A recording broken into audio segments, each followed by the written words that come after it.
Halo guys, ketemu lagi bersama gua Coach Alvin dalam review pertandingan BRI Super League yang baru aja selesai gua tonton, yaitu pertandingan antara Bayangkara FC Lampung melawan Arema FC.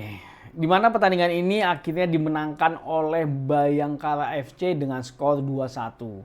Bayangkara FC mempertahankan kemenangan mereka berturut-turut yang kemarin sudah 4 kali, dan dengan kemenangan ini maka menjadi 5 pertandingan berturut-turut, 5 kemenangan pertandingan berturut-turut.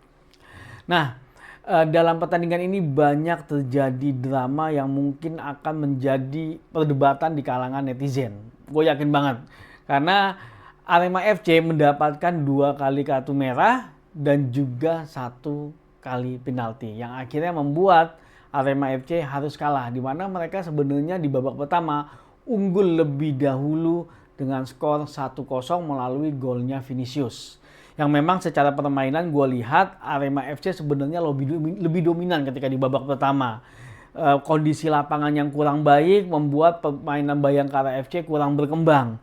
Justru akhirnya strategi yang dilakukan oleh Arema FC lah yang bagus dengan mencoba memanfaatkan ruang-ruang sempit yang di mana di situ sering banyak terjadi kesalahan karena genangan air gitu. Nah, memang kondisi lapangan tidak bagus, tapi akhirnya Arema FC berhasil mendapatkan peluang dan akhirnya berhasil dieksekusi dengan baik ya oleh Vinicius. Dan Arema FC unggul 1-0 di babak pertama. Tapi di akhir babak pertama, Arema FC harus kehilangan 1 pemain. Karena ada 1 pemain yang terkena direct red card, terkena kartu merah karena melakukan pelanggaran yang cukup berbahaya. Karena kalau terlihat dari VAR-nya itu terlihat sekali gitu loh bahwa ketekukan kaki, injekan kakinya tuh bener-bener terkena ke kakinya Frankie Misa, dan kakinya Frankie Misa tuh kayak plek ketekuk gitu loh. Ketekuk, dan itu sangat berbahaya sekali, bisa menyebabkan pemain cedera. Nah, memang secara pemain tidak dilihat bahwa tidak melihat kaki dan tidak sengaja, tapi mungkin yang dinilai aspeknya kenapa harus dapat kartu merah ataupun direct red card adalah karena sepertinya ketika dia sudah menginjek kaki tidak mencoba untuk menahan, tapi lebih menginjak lagi, dan itu yang dilihat dari hasil VAR seperti itu, dan akhirnya makanya terkena direct red card. Tapi ternyata hal itu tidak membuat Arema merubah strateginya di babak kedua. Nah, ini yang sebenarnya gue agak heran gitu loh. Kenapa akhirnya Arema tidak berubah secara strategi, padahal mereka saat itu unggul 1-0 dan mereka kalah jumlah karena satu pemain mereka harus terkena kartu merah. Mereka tetap menyerang. Dan tetap memakai 3 pemain bahkan di depan. Mereka hanya menyisakan 2 pemain di tengah dan 4-2-3 jadi ya, 4-2-3 formasinya. Mereka 4 pemain ada di belakang, dan itu yang gue agak heran gitu. Dan disitu melihat gue makin banyak ruang nih kalau kayak gini, di tengahnya kalah akhirnya. Yang selama ini permainan Arema di sisi tengah unggul dari Bayangkara FC, tapi akhirnya situasi berubah lah. Arema FC akhirnya harus mendapatkan kartu merah lagi karena unprofessional behavior yang dilakukan oleh Dalberto. Jadi memang biasalah terjadi pelukan, terjadi pegangan segala macam dalam sebuah pertandingan sepak bola. Tapi respon yang dilakukan ataupun respon yang dikeluarkan oleh Dalberto yang membuat sepertinya memang ini layak diganjar kartu merah karena unprofessional behavior. Dan akhirnya setelah tinjauan VAR juga, on-field review juga, karena tidak terlihat di kamera, baru terlihat di kamera VAR, ternyata memang Dalberto tuh kayak seperti melakukan pemukulan gitu kepada pemain dari Bayangkara FC. Dan wasit Yuda yang Momoto pun akhirnya memberikan lagi kartu merah untuk pemain Arema FC. Dan kalau menurut gue sebenarnya keputusan ini sudah tepat sebenarnya. Walaupun dia udah ada yang kena kartu merah, ya harus dikasih kartu merah lagi. Beda sekali dengan pertandingan kemarin yang gue lihat. Dan gue memang review juga bahwa kok kenapa nggak ada treatment khusus kepada Barba, pemain Persib, yang melakukan unprofessional behavior terhadap terhadap pemain Persib sendiri. Bahkan on-field review pun juga tidak diperlihatkan gitu loh.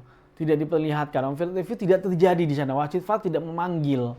Ya, gue nggak tahu lah apa yang terjadi, tapi kalau menurut gue kalau tadi pertandingan Arema, menurut gue itu sudah tepat sebenarnya keputusan dari wasit Yuda Yamamoto untuk memberikan kartu merah baik kepada Pablo maupun juga kepada Dalberto. Ya mungkin ini akan diperdebatkan lah oleh kalangan netizen, oleh penggemarnya Arema apa enggak, tapi gue mencoba untuk melihat itu secara objektif, melihat itu secara netral. Gue nggak ngedukung siapapun, gue adalah supporter timnas. Jadi ya terserah kalian mau berpendapat seperti apa, tapi setidaknya harus sesuai dengan etika tentunya kan. Ketika sudah kekurangan jumlah 2 pemain, ya semakin terbuka lebar lah pertahanan dari Arema, dan mereka pun gue lihat juga nggak coba untuk bertahan full gitu loh. Masih ada menyisakan 1 pemain ketika corner kick ada di depan, masih mencoba untuk melakukan serangan balik, padahal udah jelas-jelas mereka kalah jumlah 2 pemain.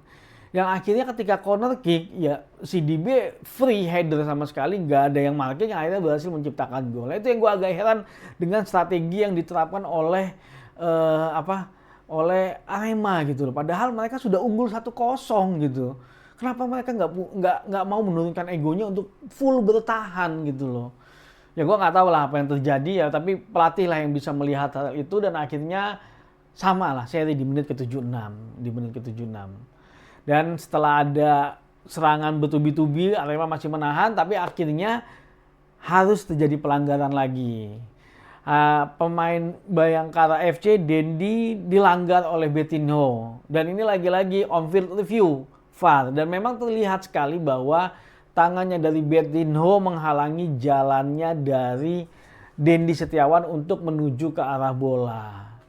Dan menurut gue, lagi-lagi menurut gue ini clear keputusan yang diambil oleh Yuda Yamamoto, wasit asing dari Jepang, bahwa memang itu adalah pelanggaran dan layak penalti. Ya gue nggak tahu ya, terus anehnya lagi nih ya, strateginya Arema melakukan pergantian pemain. Pergantian pemainnya apa? Kipernya diganti. Padahal secara performance menurut gue tadi cukup bagus performance-nya dari Gianluca. Kenapa harus ada kiper asing masuk yang baru main langsung untuk, ya nggak tahu, mungkin dia gambling kali ya, mungkin dia gambling, siapa tahu kalau gue ganti kiper bisa ditepis gitu ya, gue nggak tahu. Tapi kalau gue jadi pelatihnya nih ya, gue akan tetap mempertahankan si Gianluca karena performanya cukup bagus kok ketika di pertandingan itu. Beberapa kali dia melakukan save, ya aneh aja gitu loh, dia nggak ngelakuin kesalahan yang aneh-aneh kalau menurut gue gitu. Kenapa harus diganti? Makanya gue agak aneh dengan strategi yang dilakukan oleh Arema di pertandingan ini. Ya akhirnya skor 2-1 untuk Bayangkara FC. Dan sampai menit akhir pun tidak berubah, dan akhirnya Bayangkara FC memenangkan pertandingan. Ya mungkin ini pertandingan yang sangat aneh kalau menurut gue, bukan dari hasil keputusan wasitnya, tapi secara strategi ataupun gameplay yang diterapkan oleh pelatih yang gue menurut bertanya tanda-tanya besar lah di kepala gue gitu. Kok keputusan yang diambil seperti itu ya? Mungkin ilmu gue masih rendah, ya gue juga nggak tahu lah pelatihnya kenapa ngambil keputusan itu. Mereka ada pertimbangan tersendiri ya, gue nggak tahu lah. Tapi yang pasti kalau menurut gue keputusan wasit sudah tepat. Kalau menurut gue ya kalian silakanlah berpendapat, tapi yang penting kalau ingin menyampaikan sesuailah dengan etika ya. Karena tadi di live gue banyak banget yang ngatain wasit lah segala macam, tapi cobalah untuk terbuka gitu, cobalah untuk melihat segala sesuatu atau momen lebih objektif gitu loh. Memang kalian mendukung klub kalian, tapi dukungan ataupun support yang kalian berikan juga harus logis, harus realistis gitu loh. Kalau menurut gue seperti itu. Oke, terima kasih yang udah nonton video gue. Sampai ketemu lagi di lain kesempatan pada pertandingan BRI Super League selanjutnya. Maju sepak bola Indonesia.